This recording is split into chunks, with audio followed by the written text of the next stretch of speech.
आखिर ऐसा क्या हो गया था कि संपूर्ण पृथ्वी के सभी नाग मरने लग गए थे?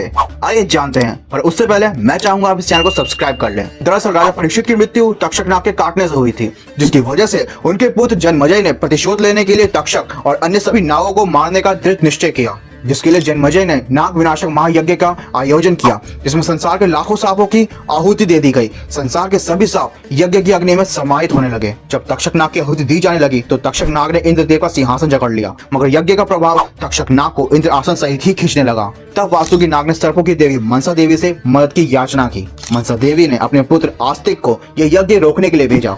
तब आस्तिक ने जन्मेजय को समझाकर यह यज्ञ रुकवाया और बाकी नागों को बचा लिया, जिससे प्रसन्न होकर वासुकी नाग ने आस्तिक को वरदान दिया कि अब से तुम्हारा नाम लेने वाले को कभी भी सांपों का भय नहीं सताएगा। तो दोस्तों, जाने से पहले मेरा एक सवाल आप सभी के लिए कि नागों में सर्वश्रेष्ठ नाग कौन से हैं? अगर आपको पता है तो हमें कमेंट में जरूर बताइएगा। तो आखिर शेषनाग और वासुकी में से सर्वश्रेष्ठ कौन है?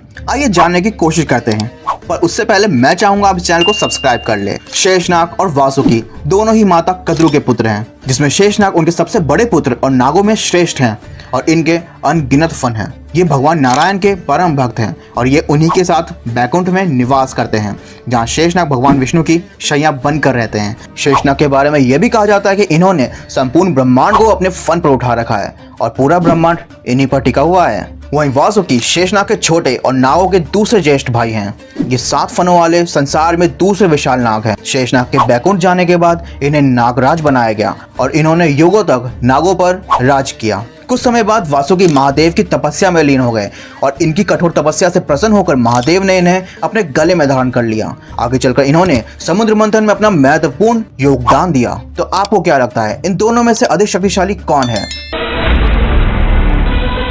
एक ऐसा सांप जो ड्रैगन बनने के सपने देखता है। अब ये कौन सा सांप है, आइए जानते हैं। पर इससे पहले मैं चाहूंगा कि आप इस चैनल को सब्सक्राइब कर लें।